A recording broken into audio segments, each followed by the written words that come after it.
என்னடா இப்படி என்னை வச்சு செய்கிறீங்க அப்படின்ற மாதிரி தான் இருக்கும். என்னோடய மனநிலை வந்து ஒரு நாள் ஃபுல்லாக இப்படி தான் இருக்கும்.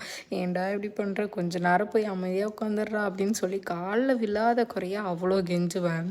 ஆனாலும் நம்மளை விட மாட்டாங்க. இதுதான் நம்மளோட விதி அப்படின்ற மாதிரி இருக்கும். ஆஃப்டர் மேரேஜ் வந்து ரெஸ்பான்சிபிலிட்டி மட்டும் அதிகமாகாது, ஸ்ட்ரெஸ்ஸு, ப்ரெஷரு, பிபி எல்லாமே அதிகமாகிடும் அப்படின்றது ஆஃப்டர் மேரேஜ் தான் தெரிஞ்சிச்சு. முன்னாடியே தெரிஞ்சால் நம்ம உஷாராகிடுவோம்ல. அதுக்கப்புறம் தான் தெரியும் போல்.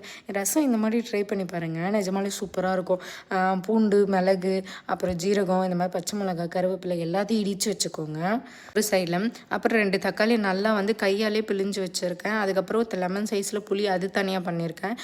புளியை வந்து புழிஞ்சது வெறும் தண்ணி மட்டும் இந்த தக்காளியில் ஊற்றிட்டு நம்ம இடித்து வச்சதை வந்து வதக்கி விடணும். எண்ணெய் ஊற்றி கடுகு ஜீரகம்லாம் போட்டுட்டு இதை அதுக்கப்புறம் இதில் பெருங்காயத்தூள், அப்புறம் உப்பு, மஞ்சத்தூள் எல்லாத்தையும் போட்டு மிக்ஸ் பண்ணி எடுத்திங்கன்னா, நல்லா ஒரு கொதி வந்ததுக்கப்புறம் எடுத்திங்கன்னா சூப்பரான ஒரு தக்காளி ரசம் ரெடி. கண்டிப்பாக டேஸ்டியாக இருக்கும். கண்டிப்பாக ட்ரை பண்ணி பாருங்கள்.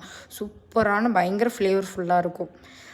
இதுக்கப்புறம் வந்து இது கூட வந்து சைடிஷ்ஷாக வந்து நேற்று காரக்குழம்பு, அதுக்கப்புறம் மீன் வச்சு சாப்பிட்டு முடிச்சிட்டோம்.